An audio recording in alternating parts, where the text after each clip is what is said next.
Hey guys, कैसे हो आप सब लोग। होप आप सभी ठीक होंगे। जैसा कि आप सभी जानते हो, हमने एक लेक्चर सीरीज इकोनॉमिक्स पे स्टार्ट करी हुई है, economics for assistant director planning के लिए। तो आज उसकी 5th वीडियो है। अगर आपने पहले वीडियोस नहीं देखी हैं तो प्ले लिस्ट में जाकर पहले बाकी वीडियोस को भी देख लेना। तो आज का टॉपिक हम क्या क्या पढ़ने वाले हैं। आज हम देखेंगे इलास्टिसिटी ऑफ डिमांड। इसमें हम देखेंगे price elasticity of demand, method of price elasticity of demand. इसमें हम पढ़ेंगे 3 मेथड। टोटल एक्सपेंडिचर मेथड, जिसको ही बोला जाता है total outlay method. Next method हम देखेंगे प्रोपोर्शनेट मेथड और परसेंटेज मेथड। थर्ड मेथड देखेंगे ज्योमेट्रिक मेथड, जिसमें 2 मेथड की स्टडी करेंगे हम, आर्क मेथड और पॉइंट मेथड। ठीक है। नेक्स्ट हम देखेंगे degrees of price elasticity of demand. इसमें हम देखेंगे परफेक्ट इलास्टिक डिमांड, फिर देखेंगे हम perfect inelastic demand. Next रहेगा यूनिटरी इलास्टिक डिमांड। नेक्स्ट देखेंगे हम elastic demand are greater than unitary elastic demand. उसके बाद देखेंगे हम inelastic demand are less than unitary elastic demand. Next topic रहेगा हमारा क्रॉस इलास्टिसिटी ऑफ डिमांड, और आज का लास्ट टॉपिक रहेगा इनकम इलास्टिसिटी ऑफ डिमांड। तो चलो आज का टॉपिक करते हैं स्टार्ट। इलास्टिसिटी ऑफ डिमांड में 3 टाइप्स हैं इसकी: price elasticity of demand, cross elasticity of demand and income elasticity of demand. तो वन बाय वन इनको डिटेल के साथ पढ़ते हैं। प्राइस इलास्टिसिटी ऑफ डिमांड क्या होता है, इसको पढ़ते हैं अब हम। ठीक है। तो हमने पीछे जो भी लॉ ऑफ डिमांड देखा, हमने डिटेल के साथ उसको पढ़ा। तो उसमें हम देखते हैं सिर्फ डायरेक्शन की, प्राइस के बढ़ने से क्वांटिटी डिमांड में कौन सी डायरेक्शन क्या होगा। क्वांटिटी डिमांड में तो क्वांटिटी डिमांड क्या होगा, प्राइस के बढ़ने से क्वांटिटी डिमांड क्या होगा, कम होगा। और ऐसे ही हम कि अगर प्राइस जो है कम होता है तो क्वांटिटी डिमांड क्या होगी, किसी भी कमोडिटी की, वो क्या हो जाएगी, बढ़ जाएगी। ठीक है। तो ये हमने देखा लॉ ऑफ डिमांड में। बट हमें क्या प्रिसाइजली पता नहीं लगता है कि कितनी बढ़ेगी डिमांड। अगर प्राइस कम होगा तो डिमांड कितनी बढ़ेगी।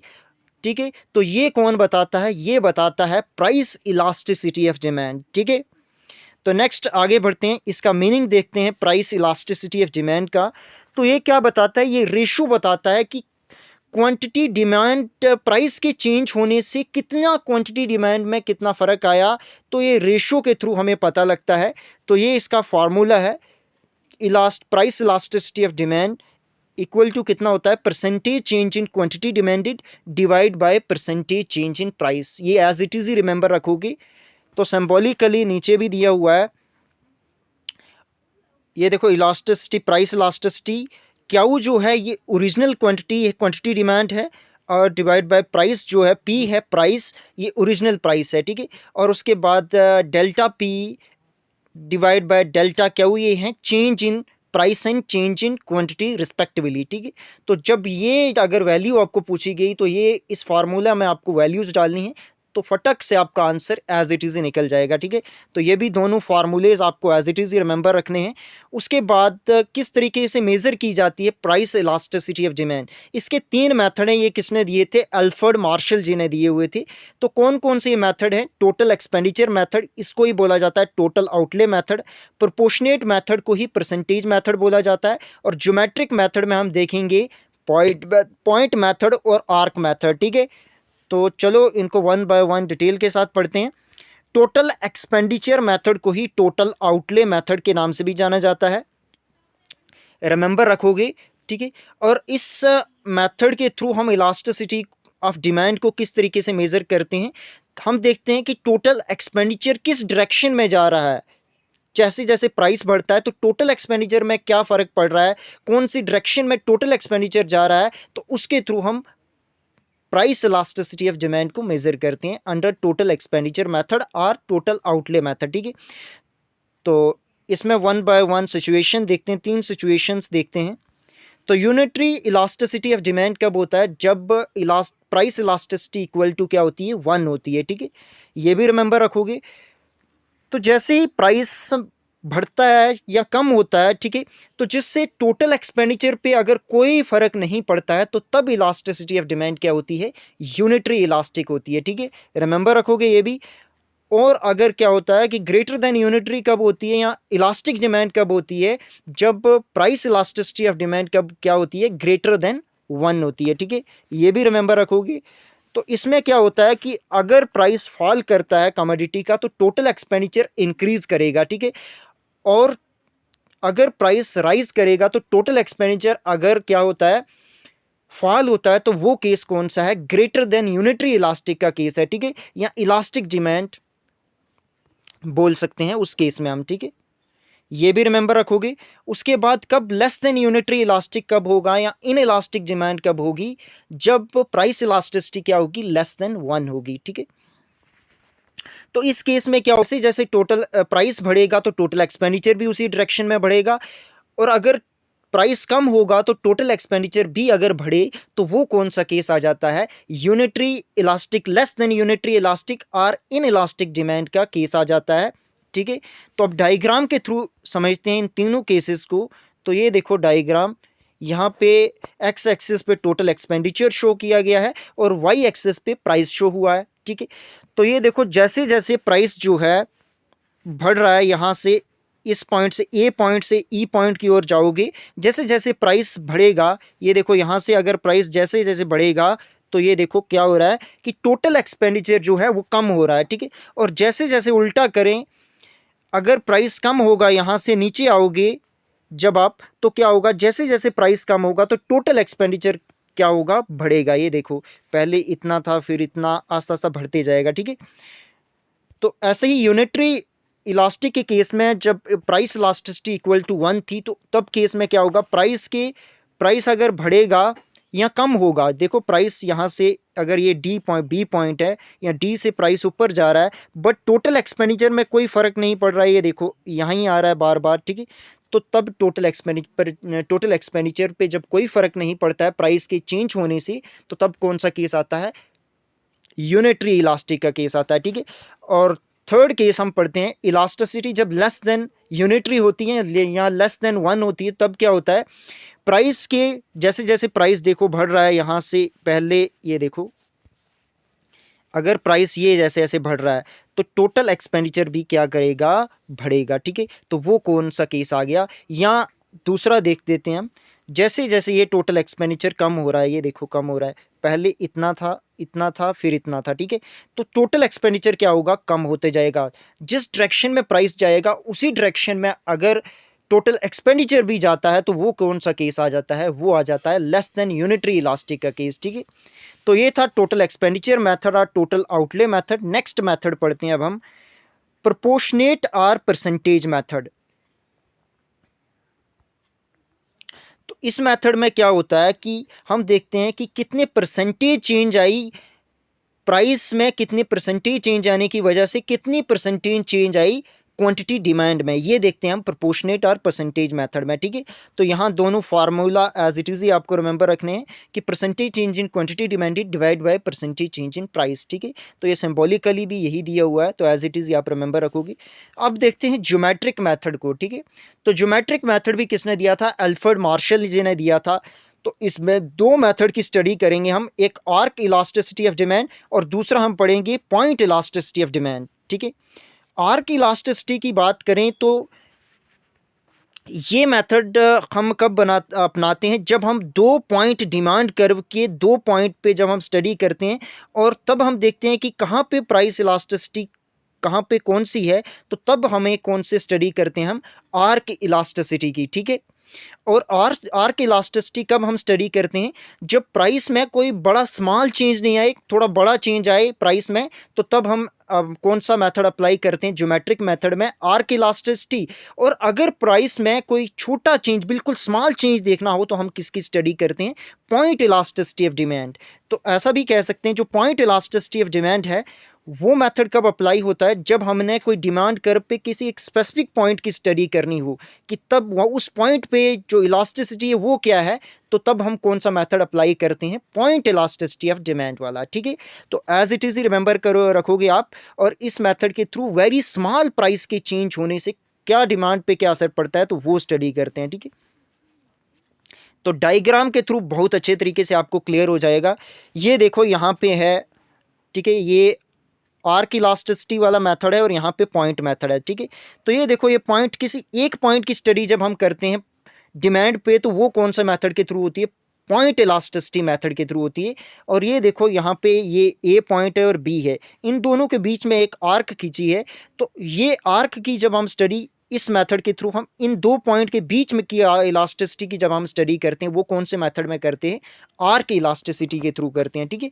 तो रिमेंबर रखोगे ये भी, और इन दोनों का डिफरेंस भी आपको क्लियर हो चुका होगा, क्योंकि इसमें जो होता है इसमें एक स्पेसिफिक पॉइंट की स्टडी या एक प्राइस के स्मॉल चेंज होने से क्या फ़र्क पड़ता है क्वांटिटी डिमांड पे, तो वो देखते हैं। और यहाँ पे ज़्यादा स्मॉल नहीं, थोड़ा लार्ज चेंज प्राइस में आता है तो तब क्या क्वांटिटी डिमांड में फ़र्क पड़ता है, तो वो देखते हैं हम आर्क इलास्टिसिटी में, ठीक है। तो नेक्स्ट आगे बढ़ते हैं। आर्क इलास्टिसिटी का फार्मूला आपको एज इट इज़ ही पता होना चाहिए, रिमेंबर होना चाहिए। तो ये है उसका फार्मूला Q2। Q2 क्या है? Q2 ये न्यू क्वांटिटी को रिप्रेजेंट कर रहा है और Q1 है ओरिजिनल क्वांटिटी, ठीक है। तो जब हम इसको डिवाइड करते हैं Q2 न्यू क्वांटिटी के साथ 1 प्लस करते हैं जब हम, ठीक है, Q2 minus Q1 divide by Q2 plus Q1। तो Q2 जो है ये न्यू क्वांटिटी है और Q1 क्या है? ओरिजिनल क्वांटिटी, ठीक है। और P2 मल्टीप्लाई जब हम करते हैं P2 plus P1 divide by P2 minus P1, तो यहाँ पे P2 क्या है? न्यू प्राइस है, और P1 क्या है? ओरिजिनल प्राइस है। तो जब हम ये मेथड लगाएंगे तो हमें क्या मिलेगा? आर्क इलास्टिसिटी ऑफ डिमांड मिलेगी। तो एज इट इज इसको भी रिमेंबर रखोगे। उसके बाद पॉइंट इलास्टिसिटी ऑफ डिमांड का फार्मूला क्या है? Lower segment from mid point, ठीक है। तो जो हमने पीछे बात करी थी, ये देखो यहाँ पे ये जो पॉइंट है ये क्या है? मिड पॉइंट है, ठीक है। तो इसका लोअर जो सेगमेंट है, ये देखो ये वाला सेगमेंट, और अपर सेगमेंट कौन सा है? ये वाला, ठीक है। एज इट इज रिमेंबर रखोगे।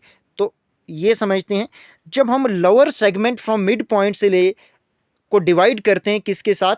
अपर सेगमेंट फ्रॉम मिड पॉइंट, तो हमें क्या मिलता है? Point elasticity of demand measure होती है उससे, ठीक है। तो यहाँ पे डायग्राम ये डिमांड कर्व पे अलग अलग पॉइंट है जहाँ पे अलग अलग इलास्टिसिटी होती है, तो वो भी आपको रिमेंबर रखना है। एज इट इज़ ही आप अपने एग्जामिनेशन में इसको छाप दोगे, ठीक है। तो ये देखो यहाँ पे एक्स एक्सिस पे डिमांड कर्व एक्सट्रीम पे क्या होती है? ज़ीरो होती है, ठीक है। और यह परफेक्टली इनइलास्टिक होती है, ठीक है। इलास्टिसिटी ज़ीरो कब होती है? जब इलास्टिसिटी क्या होती है? परफेक्टली इनइलास्टिक, ठीक है। और यहाँ पे है इलास्टिसिटी ऑफ डिमांड क्या है? लेस देन 1 है। मिड पॉइंट से लेकर extreme point, right extreme point तक क्या होगा? ये रहेगी लेस देन 1, ठीक है। इलास्टिसिटी जो रहेगी इनइलास्टिक रहेगी। और मिड पॉइंट पे क्या रहेगी? डिमांड कर्व की मिड पॉइंट पे इलास्टिसिटी क्या होगी? यूनिटरी इलास्टिक होगी, इक्वल टू 1। ये भी रिमेंबर रखना है। और इससे ऊपर वाला जो पार्ट है और परफेक्टली इलास्टिक, जहाँ इलास्टिसिटी ऑफ डिमांड इन्फिनिटी होती है इस पॉइंट पे, उसके बीच और मिड पॉइंट के बीच क्या रहेगी? Elasticity of demand greater than unitary या इलास्टिक डिमांड रहेगी। ये भी रिमेंबर रखोगे आप, ठीक है। उसके बाद नेक्स्ट अब हम देखते हैं degrees of price elasticity of demand. बहुत इंपॉर्टेंट है और यहाँ से भी क्वेश्चन देखने को मिलते हैं। परफेक्ट इलास्टिक डिमांड में क्या होता है कि प्राइस एकदम कांस्टेंट रहेगा, बट डिमांड क्या हो जाएगी? इनफाइनाइट हो जाएगी, ठीक है। तो ये कौन सा केस होता है? परफेक्ट इलास्टिक का केस, ठीक है। ये देखो प्राइस यहाँ पे कांस्टेंट है, बट क्या हो रहा है? क्वांटिटी ये देखो बढ़ती जा रही है। सेम प्राइस पे क्वांटिटी इन्फिनिटी तक बढ़ती जाए, तो वो कौन सा केस आता है? परफेक्ट इलास्टिक डिमांड का, ठीक है। तो इसकी एग्जांपल थोड़ी देख देती हैं, जैसे डिमांड लग्जरी प्रोडक्ट की, जैसे ज्वेल की बोलें, गोल्ड की बोलें, डायमंड की, तो ये सभी एग्जांपल किसकी हैं? परफेक्ट इलास्टिक डिमांड की, ठीक है। क्योंकि प्राइस इनका सिमिलर रहता है, बट डिमांड जो है वो बढ़ती जाती है, या कम हो या बढ़े, बट प्राइस के पे इसका कोई इफेक्ट नहीं हो, तो वो कौन सा आता है? परफेक्ट इलास्टिक डिमांड का केस आ जाता है, ठीक है। फिर नेक्स्ट है परफेक्ट इनइलास्टिक डिमांड। जब प्राइस क्या कर रहा है? चेंज हो रहा है, बट क्वांटिटी डिमांड पे कोई असर नहीं पड़ रहा, तो वो कौन सा केस आ जाता है? परफेक्ट इनइलास्टिक डिमांड का केस आ जाता है। तब इलास्टिसिटी ऑफ डिमांड क्या होती है? इक्वल टू 0, ठीक है। ये भी एज इट इज रिमेंबर रखोगे। जैसे कुछ एग्जांपल देखते हैं, जैसे वाटर की अगर प्राइस कम हो या ज़्यादा, हम जितना नेसेसिटी हमें वाटर की या साल्ट या फूड जितना हम खाते हैं उतना ही कंज्यूम करेंगे, हम जो है बहुत ज़्यादा डिमांड तो नहीं बढ़ाएंगे। एक स्मॉल वेरिएशन आ सकती है, पर बहुत ज़्यादा चेंज नहीं आती। तो वो कौन सा केस है? परफेक्ट इनइलास्टिक डिमांड का केस है, ठीक है। ये भी रिमेंबर रखोगे। उसके बाद यूनिटरी इलास्टिक डिमांड की बात करें तो क्या होता है? जब एक percentage change, given percentage change अगर होती है प्राइस में, तो उतनी ही चेंज हमें अगर क्वांटिटी डिमांड में भी देखने को मिलती है, तो वो कौन सा केस आ जाता है? यूनिटरी इलास्टिक डिमांड का केस आ जाता है। तब इलास्टिसिटी ऑफ डिमांड किसके बराबर होती है? 1 के बराबर, ठीक है। एज इट इज ही रिमेंबर रखोगे ये केस भी। उसके बाद नेक्स्ट पढ़ते हैं, elastic demand are greater than unitary elastic demand curve, ठीक है। तो ये देखते हैं इसमें क्या होता है कि प्राइस में थोड़ा चेंज आने से क्वांटिटी डिमांड बहुत ज़्यादा चेंज आता है, तो वो कौन सा केस होता है? इलास्टिक डिमांड का केस, या greater than unitary elastic demand का केस, ठीक है। फॉर एग्जांपल क्लॉथिंग और इलेक्ट्रॉनिक्स इसकी एग्जांपल है, ठीक है। क्या होता है कि अगर प्राइस थोड़ा भी कम होता है तो क्लॉथिंग जो है लोग ज़्यादा से ज़्यादा खरीदते हैं क्लॉथ, और ऐसे ही इलेक्ट्रॉनिक आपके जो गैजेट हैं, फ़ोन हैं, लैपटॉप हैं, उसमें भी बड़े ज़्यादा चेंज आ जाता है। जैसे ही थोड़ी प्राइस कम हो तो बहुत ज़्यादा लोग क्या करने, क्वांटिटी डिमांडेड करने लग पड़ते हैं, ठीक है। तो नेक्स्ट अगला केस देखते हैं, इन इलास्टिक डिमांड का या लेस देन यूनिटरी इलास्टिक का केस देखते हैं। सुप्रीम इंपॉर्टेंट है ये केस भी। तो होता क्या है कि जब प्राइस में चेंज बहुत ज़्यादा चेंज आता है बट क्वांटिटी डिमांड में बहुत लेस चेंज आता है, तो वो कौन सा केस आ जाता है? इन इलास्टिक डिमांड का या लेस देन यूनिटरी इलास्टिक का केस आ जाता है, ठीक है। तब इलास्टिसिटी ऑफ डिमांड क्या होती है? लेस देन 1 होती है, ठीक है। ये भी रिमेंबर रखोगे, थ्रू डायग्राम आपको एज इट इज ही बनाना है, ठीक है। और एग्जाम्पल की बात करें तो पेट्रोल की बात करते हैं, क्योंकि पेट्रोल में अगर प्राइस थोड़ा चेंज होता है तो बहुत ज़्यादा डिमांड तो नहीं हो जाती, थोड़ी ही चेंज आती है, ठीक है। कोई प्रिस्क्रिप्शन ड्रग्स है, कोई किसी डॉक्टर के द्वारा कंसल्ट की गई है, कोई पेशेंट है, तो वो दवाइयाँ भी बहुत ज़्यादा थोड़े खाने लग पड़ेगा, जैसे ही उनकी डिमांड थोड़ी बहुत ज़्यादा करने लग पड़ेगा, चाहे प्राइस में चेंज बहुत ज़्यादा क्यों ना आ जाए, ठीक है। चाहे ऐसा ही case tobacco product, alcohol product में भी होता है, ठीक है। तो ये भी रिमेंबर रखना है, ये कौन सा केस थे? इन इलास्टिक डिमांड के। और हमने क्या पढ़ा अभी? Degrees of price elasticity of demand. Next देखते हैं, नेक्स्ट इलास्टिसिटी का टाइप पढ़ते हैं, क्रॉस इलास्टिसिटी ऑफ डिमांड, ठीक है। तो होता क्या है कि जब प्राइस एक कमोडिटी का बढ़े और उसका अफेक्ट, उसका डिमांड जो है, डिमांड किस पे इफेक्ट पड़े? दूसरी कमोडिटी पे इफेक्ट पड़े। दोबारा से बोल देता हूं, अगर किसी गुड का, फॉर एग्जांपल गुड वाई का प्राइस जो है वो बढ़ता है, तो उसकी इफेक्ट किस पे हो, उसका इम्पैक्ट अगर गुड एक्स पे पड़ता है, तो वो कौन सा केस आ जाता है? क्रॉस इलास्टिसिटी ऑफ डिमांड का केस आ जाता है, ठीक है। तो इसका फॉर्मूला भी आपको एज इट इज रिमेंबर रखना है, percentage change in quantity demand of X divide by percentage change in price of good Y. क्या हुआ कि डिमांड ऑफ गुड एक्स पे किसकी वजह से इफेक्ट पड़ा? प्राइस ऑफ गुड वाई की वजह से। तो ये कौन सा केस है? क्रॉस इलास्टिसिटी ऑफ डिमांड का केस है। ये फार्मूला भी रिमेंबर रखना और ये वाला भी, ठीक है। उसके बाद इसमें दो केस आते हैं, एक तो सब्सटीट्यूट गुड का केस और एक कंप्लीमेंट्री गुड का केस, ठीक है। सब्सटीट्यूट गुड में के केस में क्रॉस इलास्टिसिटी क्या रहती है? पॉजिटिव रहती है। क्यों रहती है पॉजिटिव? क्योंकि जैसे ही कोई सब्सटीट्यूट गुड का प्राइस अगर कम होगा, तो जो गुड, फॉर एग्जांपल दो गुड हैं, गुड एक्स और गुड वाई, ठीक है। तो होता क्या है कि गुड एक्स के केस, अगर ये देखो यहाँ पे मैंने दिया हुआ है, अगर ये देखो गुड एक्स का प्राइस जो है बढ़ जाता है, ये देखो गुड एक्स का, गुड वाई का प्राइस जो है यहाँ से यहाँ गया, तो इसका रिजल्ट क्या हुआ? जो डिमांड है, क्वांटिटी डिमांड, वो किसकी बढ़ी? गुड एक्स की बढ़ी। तो यही है किसका? Substitute effect. सब्सटीट्यूट गुड्स के केस में क्रॉस इलास्टिसिटी क्या है? पॉजिटिव रहेगी, डायरेक्ट रहेगी, ठीक है। तो यहाँ पे वीक सब्सटीट्यूट थे, टी और काफ़ी एक वीक सब्सटीट्यूट की एग्जाम्पल है यहाँ पे, और यहाँ पे है स्ट्रॉन्ग सब्सटीट्यूट, जैसे कोका कोला, पेप्सी हो गए, ठीक है। तो यहाँ पे क्या होता है कि थोड़ा भी प्राइस की चेंज वजह से बहुत ज़्यादा चेंज आता है किसमें? सेकेंड क्वांटिटी पे। सेकेंड गुड के केस में प्राइस एक का बढ़ा, दूसरे गुड की डिमांड बहुत ज़्यादा बढ़ेगी स्ट्रांग सब्सटीट्यूट के केस में, ठीक है। नेक्स्ट आगे बढ़ते हैं, कंप्लीमेंट्री गुड का केस और क्रॉस इलास्टिसिटी ऑफ डिमांड, ये पढ़ते हैं। कंप्लीमेंट्री गुड के केस में क्या होता है कि क्रॉस इलास्टिसिटी डिमांड क्या होती है? नेगेटिव होती है। क्यों होती है?